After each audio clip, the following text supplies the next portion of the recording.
Hi friends, welcome to our channel. ತೋಳಮಾನವ ಇದು ಚರಿತ್ರೆಯಲ್ಲಿರುವ ಒಂದು ಭಯಂಕರವಾದ ಜೀವಿ. ತುಂಬ ಜನ ಇವೆಲ್ಲ ಕೇವಲ ಕಾಲ್ಪನಿಕ ಕಥೆಗಳು ಎನ್ನುತ್ತಾರೆ.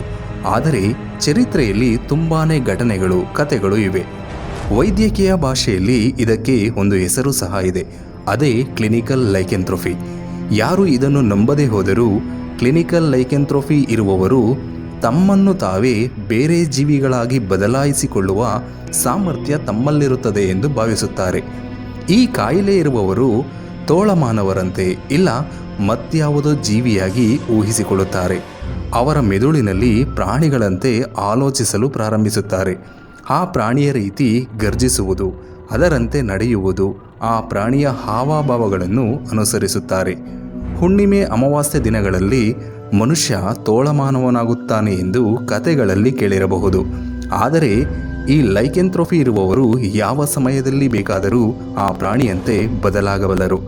ಫ್ರೆಂಡ್ಸ್, ಈ ವಿಡಿಯೋದಲ್ಲಿ ಚರಿತ್ರೆಯಲ್ಲಿರುವ 5 ತೋಳಮಾನವರ ಬಗ್ಗೆ ತಿಳಿದುಕೊಳ್ಳೋಣ.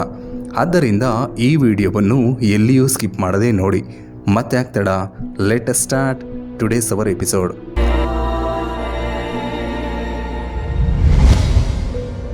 ನಂಬರ್ 5. ಕ್ರಿಸ್ತಪೂರ್ವ 603ರಲ್ಲಿ ಫ್ರಾನ್ಸ್ನ ಗೇಸ್ಕೋ ಎಂಬ ಊರಿನಲ್ಲಿ ಒಬ್ಬ ರೈತ ತನ್ನ ಹೊಲದ ಕಡೆ ಹೊರಟಿರುವಾಗ ಅವನನ್ನು ಹಿಡಿದುಕೊಳ್ಳುತ್ತಾರೆ. ಏಕೆಂದರೆ ಆ ಊರಿನಲ್ಲಿ ಮಕ್ಕಳು ಕಾಣೆಯಾಗುತ್ತಿದ್ದರು. ಎಲ್ಲ ಮಕ್ಕಳು ಒಂದೇ ಕಡೆ ಇದ್ದರೂ ಅವರಿಗೆ ರಕ್ಷಣೆ ಇರುತ್ತಿರಲಿಲ್ಲ. ಒಂದು ದಿನ ಚಿಕ್ಕ ಮಗುವೊಂದು ಉಯ್ಯಾಲೆಯಲ್ಲಿ ಆಡುತ್ತಿರುವಾಗ ಕಾಣೆಯಾಗುತ್ತದೆ. ಎಲ್ಲಿ ಹುಡುಕಿದರೂ ಸಿಗುವುದಿಲ್ಲ. ಮರುದಿನ 13 ವರ್ಷದ ಒಂದು ಹುಡುಗಿ ಮಾರಗಿಡ. ರಾತ್ರಿ ಸಮಯದಲ್ಲಿ ರಕ್ತದ ಮಡುವಿನಲ್ಲಿ ಗಾಯಗಳಿಂದ ಮನೆಗೆ ಬರುತ್ತಾಳೆ. ಅವಳ ಗಾಯಗಳನ್ನು ನೋಡಿ ಅವಳ ತಂದೆ ತಾಯಿಗಳು ಅದು ತೋಳದ ದಾಳಿ ಎಂದು ಗುರುತಿಸುತ್ತಾರೆ. ಆಗ ಆ ಹುಡುಗಿ ತನ್ನನ್ನು ಗಾಯಗೊಳಿಸಿದ್ದು ಒಬ್ಬ ಹುಡುಗ ಎಂದು, ಅವನ ವಯಸ್ಸು ಸಹ 14 ವರ್ಷಗಳು ಇರಬಹುದೆಂದು ಹೇಳುತ್ತಾಳೆ. ಕಾಡಿನಿಂದ ಹೊರಗೆ ಬಂದು ಒಂದು ಪ್ರಾಣಿಯ ರೀತಿ ದಾಳಿ ಮಾಡಿದ್ದಾನೆಂದು ಹೇಳುತ್ತಾಳೆ. ಈ ಘಟನೆಯ ನಂತರ 14 ವರ್ಷದ ಜಿನ್ ಗೆರ್ನಿಯರ್ ಆ ಊರಿನ ಜನರ ಮುಂದೆ ಮಕ್ಕಳು ಕಾಣೆಯಾಗುವುದರ ಹಿಂದೆ ಅವನ ಕೈವಾಡವಿದೆ ಎಂದು ಹೇಳುತ್ತಾಳೆ. ಅವನು ನೋಡುವುದಕ್ಕೆ ತೋಳಮಾನವನ ರೀತಿ ಇದ್ದಾನೆ ಎಂದು, ಅವನು ಆ ರೀತಿ ಬದಲಾದ ಕೂಡಲೇ ಮಕ್ಕಳನ್ನು ಕೊಂದು ತಿನ್ನಬೇಕು ಎಂದುಕೊಳ್ಳುತ್ತಾನೆ. ಈ ಕಾರಣದಿಂದಲೇ ಹೊಟ್ಟೆ ಹಸಿವನ್ನು ನೀಗಿಸಲು ಮಕ್ಕಳನ್ನು ಕೊಂದು ತಿಂದಿದ್ದಾನೆ ಎಂದು ಹೇಳುತ್ತಾಳೆ. ಗೀನಿಯರ್ ಒಬ್ಬ ಮಾನಸಿಕ ರೋಗಿ ಎಂದು ಒಂದು ಆಶ್ರಮದಲ್ಲಿ ಸೇರಿಸುತ್ತಾರೆ.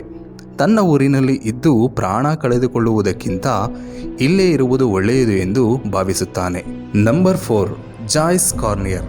15ನೇ ಶತಮಾನದಲ್ಲಿ ಫ್ರಾನ್ಸ್ನಲ್ಲಿ ಒಬ್ಬ ರಹಸ್ಯವಾದ ವ್ಯಕ್ತಿ. ಅವನ ಹೆಸರು ಜಾಯ್ಸ್ ಕಾರ್ನಿಯರ್. ಅವನು ಅರಣ್ಯದಲ್ಲಿ ಒಂಟಿಯಾಗಿ ವಾಸಿಸುತ್ತಿದ್ದ. ಅರಣ್ಯದ ಪಕ್ಕದಲ್ಲಿದ್ದ ಒಂದು ಗ್ರಾಮದ ಯುವತಿಯ ಜೊತೆ ಪ್ರೀತಿಯಲ್ಲಿ ಬೀಳುತ್ತಾನೆ. ನಂತರ ಆ ಯುವತಿ ಸಹ ಅವನ ಜೊತೆಯಲ್ಲಿ ಅರಣ್ಯದಲ್ಲಿ ವಾಸಿಸಲು ಒಪ್ಪಿಕೊಳ್ಳುತ್ತಾಳೆ. ಕಾರ್ನಿಯರ್ ಮದುವೆಯಾದ ಮೇಲೆ ಅವನ ಜೀವನ ಕಷ್ಟಮಯವಾಗುತ್ತದೆ. ಏಕೆಂದರೆ ಇಂತಹ ಜೀವನ ಅವನಿಗೆ ತಿಳಿಯದು. ಸ್ವಲ್ಪ ದಿನಗಳ ನಂತರ ಸುತ್ತಮುತ್ತಲಿನ ಊರುಗಳಲ್ಲಿನ ಚಿಕ್ಕ ಮಕ್ಕಳು ಕಾಣೆಯಾಗುವುದು ಪ್ರಾರಂಭವಾಗುತ್ತದೆ. ಪ್ರತಿದಿನವೂ ಒಬ್ಬೊಬ್ಬರಾಗಿ ಕಾಣೆಯಾಗುತ್ತಿದ್ದರು. ಒಂದು ದಿನ 10 ವರ್ಷದ ಒಬ್ಬ ಹುಡುಗ ತನ್ನ ಮನೆಯ ಬಳಿ ಶವವಾಗಿ ಬಿದ್ದಿರುತ್ತಾನೆ. ಮೊದಲಿಗೆ ಪೊಲೀಸರು ಯಾವುದೋ ಪ್ರಾಣಿಯ ದಾಳಿಯಿಂದ ಆಗಿರಬೇಕು ಎಂದುಕೊಳ್ಳುತ್ತಾರೆ. ಆದರೆ ಒಂದು ದಿನ ಅರಣ್ಯದಲ್ಲಿ ತಿರುಗಾಡುತ್ತಿದ್ದಾಗ ಒಂದು ವಿಚಿತ್ರವಾದ ಜೀವಿಯನ್ನು ನೋಡುತ್ತಾರೆ. ಸತ್ತ ಮಗುವಿನ ಶವವನ್ನು ತೋಳ ತಿನ್ನುತ್ತಿದೆ ಅನಿಸುತ್ತದೆ. ಯಾವಾಗ ಅದರ ಮೇಲೆ ಲೈಟನ್ನು ಹಾಕುತ್ತಾರೋ ಆಗ ಅರ್ಥವಾಗುತ್ತದೆ ಅದು ಕಾರ್ನಿಯರ್ ಎಂದು. ಅರೆಸ್ಟ್ ಆದ ನಂತರ 4 ಮಕ್ಕಳನ್ನು ಕೊಂದು ತಿಂದಿರುವುದಾಗಿ ಹೇಳುತ್ತಾನೆ. ಒಂದು ದಿನ ರಾತ್ರಿ ಹಸಿವಿನಿಂದ ಬೇಟೆಗೆ ಹೊರಟಾಗ ಅರಣ್ಯದಲ್ಲಿ ಒಂದು ವಿಚಿತ್ರವಾದ ಆಕಾರವನ್ನು ನೋಡಿದೆ ಎಂದು, ಅದು ತನ್ನ ಮೇಲೆ ಬಂದು ತೋಳಮಾನವನಾಗಿ ಬದಲಾಯಿಸಿತು ಎಂದು ಹೇಳುತ್ತಾನೆ. ನಂತರ ಹೊಟ್ಟೆ ಹಸಿವೆಗಾಗಿ ಈ ರೀತಿ ಮಕ್ಕಳನ್ನು ಸಾಯಿಸಲು ಪ್ರಾರಂಭಿಸಿದೆ ಎಂದು ಹೇಳುತ್ತಾನೆ. 1573ರಲ್ಲಿ ಒಂದು ಕಂಬಕ್ಕೆ ಕಟ್ಟಿ ಊರಿನ ಜನರ ಮುಂದೆ ಬೆಂಕಿ ಇಟ್ಟು ಅತಿ ಭಯಂಕರವಾಗಿ ಅವನನ್ನು ಸಾಯಿಸುತ್ತಾರೆ. ನಂಬರ್ 3. ಮ್ಯಾನ್ಯುಯಲ್ ಬ್ಲಾಂಕೋ ರೋಮಸೆಂಟಾ. ರೋಮಸೆಂಟಾ 15ನೇ ಶತಮಾನದಲ್ಲಿ ಸ್ಪೇನ್ನಲ್ಲಿ ಜನಿಸುತ್ತಾನೆ. 6 ವರ್ಷದವರೆಗೂ ಇವನ ತಂದೆ ತಾಯಿಗಳು ಹುಡುಗಿಯಂತೆ ಭಾವಿಸುತ್ತಾರೆ. ಅವರಿಗೆ ಏಕೆ ಹೀಗನ್ನಿಸಿತೋ ತಿಳಿಯದು. ಆದರೆ ಇದರ ಪ್ರಭಾವ ರೋಮಸೆಂಟಾ ಮೇಲೆ ಬೀಳುತ್ತದೆ. ಇದರ ನಂತರ ರೋಮಸೆಂಟ ಜೀವನದಲ್ಲಿ ತುಂಬಾ ಬದಲಾವಣೆಗಳು ಆಗುತ್ತವೆ. ಇವನ ಹೆಂಡತಿ ಚಿಕ್ಕ ವಯಸ್ಸಿನಲ್ಲೇ ಸಾಯುತ್ತಾಳೆ. ಈ ಘಟನೆಯ ನಂತರ ಒಬ್ಬ ಸೇಲ್ಸ್ಮ್ಯಾನ್ ಆಗಿ ಬದಲಾಗುತ್ತಾನೆ. ಬದುಕು ನರಕದಂತೆ ಕಾಣಿಸುತ್ತದೆ. ನಂತರ ವ್ಯಾಪಾರ ಮಾಡುವವರ ಸಹಾಯದಿಂದ ಜೀವನ ಸಾಗಿಸುತ್ತಾನೆ. ಸ್ವಲ್ಪ ಸಮಯದ ನಂತರ ಅಲ್ಲಿಂದ ಪೋರ್ಚುಗಲ್ಗೆ ಹೊರಟು ಹೋಗುತ್ತಾನೆ. ಅಲ್ಲಿ ಟೂರಿಸ್ಟ್ಗಳಿಗೆ ಗೈಡ್ ಆಗಿ ಕೆಲಸ ಮಾಡಲು ಪ್ರಾರಂಭಿಸುತ್ತಾನೆ. ಇವನು ಅಲ್ಲಿ ಎಷ್ಟೋ ಭಯಂಕರವಾದ ಪರ್ವತಗಳನ್ನು ದಾಟಿಸುತ್ತಾ ಇದಕ್ಕಾಗಿ ತುಂಬ ಹಣವನ್ನು ತೆಗೆದುಕೊಳ್ಳುತ್ತಿದ್ದನು. ಇದರ ನಂತರ ಪರ್ವತದ ಬಳಿ ನಡೆದ ಕೆಲವು ಘಟನೆಗಳಿಂದ ಈ ವಿಷಯ ಬೆಳಕಿಗೆ ಬರುತ್ತದೆ. ಏಕೆಂದರೆ ಇವನು ಪರ್ವತಗಳನ್ನು ದಾಟಿಸಿದ ಕೆಲವು ಮಹಿಳೆಯರು ಮತ್ತು ಮಕ್ಕಳು ವಿಚಿತ್ರವಾಗಿ ಕಾಣೆಯಾಗುತ್ತಿದ್ದರು. ಆದರೆ ಇನ್ವೆಸ್ಟಿಗೇಷನ್ನ ನಂತರ ತಿಳಿದ ವಿಷಯ ಏನೆಂದರೆ ಇವನು 5 ಜನರನ್ನು ಸಾಯಿಸಿದ್ದಾನೆ. 4 ಮಹಿಳೆಯರು, 11 ವರ್ಷದ ಒಬ್ಬ ಹುಡುಗಿಯನ್ನು ಸಾಯಿಸಿ ಅವರ ದೇಹದ ಭಾಗಗಳನ್ನು ಮಾರಿದ್ದಾನೆ ಎಂದು, ಅಲ್ಲದೆ ಅವರ ಚರ್ಮದಿಂದ ಸೋಪನ್ನು ತಯಾರಿಸಿದ್ದಾನೆಂದು ಹೇಳುತ್ತಾನೆ. ಇವನನ್ನು ಅರೆಸ್ಟ್ ಮಾಡಿ ನಂತರ ವಿಚಾರಿಸಿದರೆ ತಾನು ಲೈಕೆಂಥ್ರೋಫಿಯಿಂದ ಬಳಲುತ್ತಿದ್ದೇನೆ ಎಂದು, ಈ ಹತ್ಯೆಗಳನ್ನು ತೋಳಮಾನವನಾಗಿ ಬದಲಾದಾಗ ಮಾತ್ರವೇ ಮಾಡಿರುವುದಾಗಿ ಹೇಳುತ್ತಾನೆ. ಇವನಿಗೆ ಮರಣದಂಡನೆ ಶಿಕ್ಷೆಯನ್ನು ಕೊಡುತ್ತಾರೆ. ಇವನನ್ನು ಸ್ಪೇನ್ನಲ್ಲಿ ಮೊದಲ ಸೀರಿಯಲ್ ಕಿಲ್ಲರ್ ಆಗಿ ಭಾವಿಸಿದ್ದರು. Number 2, Peter ಸ್ಟೂಪ್. 15ನೇ ಶತಮಾನದಲ್ಲಿ ಜರ್ಮನಿಯಲ್ಲಿನ ರೈನ್ಲ್ಯಾಂಡ್ನಲ್ಲಿ ಜನಿಸುತ್ತಾನೆ. ಇದು ಸಹ ಒಂದು ಗ್ರಾಮ.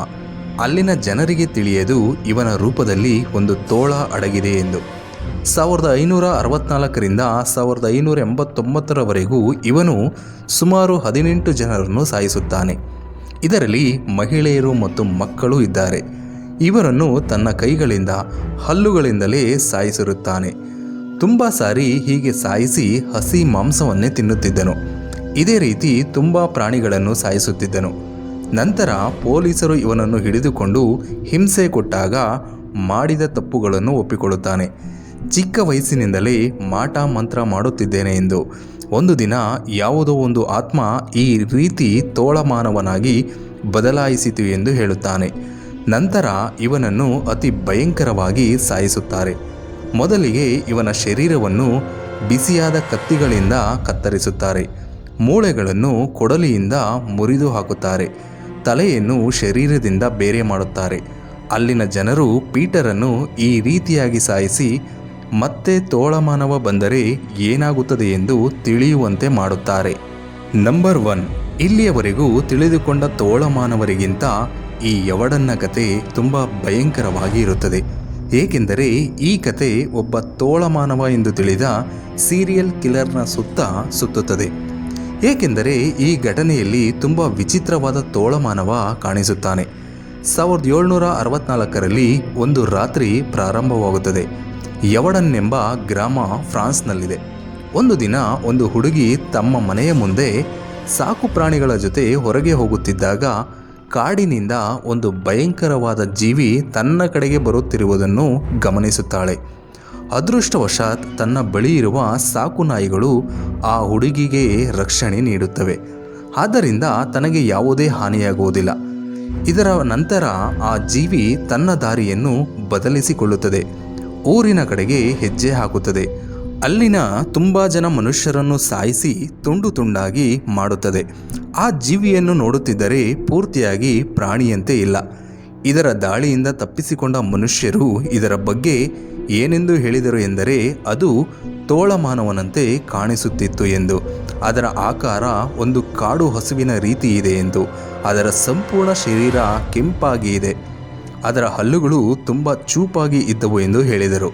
ಇದರ ಚೇಷ್ಟೆಗಳು ಅದೆಷ್ಟು ಭಯಂಕರವಾಗಿ ಇದ್ದವು ಎಂದರೆ ಆ ಸಮಯದಲ್ಲಿ ರಾಜನಾಗಿದ್ದ ಕಿಂಗ್ ಲೂಯಿಸ್ 15 ಇದರ ಮೇಲೆ ದಾಳಿ ಮಾಡುವುದಕ್ಕೆ ಒಬ್ಬ ಅನುಭವ ಇರುವ ಬೇಟೆಗಾರನನ್ನು ಕರೆಸುತ್ತಾರೆ. ಇದರ ಭಾಗವಾಗಿ ತುಂಬ ತೋಳಗಳನ್ನು ಸಾಯಿಸುತ್ತಾರೆ. ಆದರೆ ನಿಜವಾದ ತೋಳಮಾನವ ಮಾತ್ರ ಸಿಗದಂತೆ ಮಾಯವಾಗುತ್ತಿದ್ದನು. ಆ ಬೇಟೆಗಾರ ರಾಜನಿಗೆ ಏನು ಹೇಳಿದ ಅಂದರೆ ಅದು ತೋಳ ಅಲ್ಲವೆಂದು, ಅದೊಂದು ವಿಚಿತ್ರವಾದ ಜೀವಿ ಎಂದು, ಅದು ತುಂಬ ಭಯಂಕರವಾಗಿ ಇದೆ ಎಂದು ಹೇಳಿದನು. ಸಾಧಾರಣ ತೋಳಕ್ಕಿಂತ ತುಂಬ ದೃಢವಾಗಿ ಇದೆ ಎಂದು ಹೇಳುತ್ತಾನೆ. 2 ವರ್ಷದ ಸಮಯದಲ್ಲಿ ತುಂಬ ಜನರ ಪ್ರಾಣಗಳನ್ನು ತೆಗೆಯುತ್ತದೆ. ಸುಮಾರು 30ಕ್ಕೂ ಅಧಿಕ ಜನರನ್ನು ಸಾಯಿಸುತ್ತದೆ. ಅದೇ ಊರಿನಲ್ಲಿದ್ದ ಒಬ್ಬ ಬೇಟೆಗಾರ ಅದನ್ನು ಬೇಟೆಯಾಡಿ ಸಾಯಿಸುತ್ತಾನೆ. ಬುಲೆಟ್ ಸರಿಯಾಗಿ ಅದರ ಎದೆಗೆ ತಾಕುವಂತೆ ಶೂಟ್ ಮಾಡುತ್ತಾನೆ. ಅದು ಅಲ್ಲಿಯೇ ಸತ್ತು ಹೋಗುತ್ತದೆ. ಕೊನೆಗೂ ಅದು ಎಲ್ಲಿಂದ ಬಂದಿದೆ, ಮನುಷ್ಯರನ್ನು ಸಾಯಿಸಲು ಕಾರಣವೇನು ಎಂದು ತಿಳಿಯಲೇ ಇಲ್ಲ. ಫ್ರೆಂಡ್ಸ್, ಈ ರೀತಿಯ ತೋಳಮಾನವ ಇದ್ದನು ಎಂದರೆ ನಂಬುತ್ತೀರಾ? ನಿಮ್ಮ ಅನಿಸಿಕೆ ಅಭಿಪ್ರಾಯಗಳನ್ನು ಕಮೆಂಟ್ ಮೂಲಕ ತಿಳಿಸಿ. ಈ ವಿಡಿಯೋ ಇಷ್ಟ ಆದರೆ ಲೈಕ್ ಮಾಡಿ, ಶೇರ್ ಮಾಡಿ. ನೀವಿನ್ನೂ ನಮ್ಮ ಚಾನಲ್ಗೆ ಸಬ್ಸ್ಕ್ರೈಬ್ ಆಗಿಲ್ಲ ಅಂದರೆ ಮರೀದೆ ಸಬ್ಸ್ಕ್ರೈಬ್ ಆಗಿ. ಪಕ್ಕದಲ್ಲಿರೋ ಬೆಲ್ ಐಕಾನ್ ಕ್ಲಿಕ್ ಮಾಡಿ. Thanks for watching.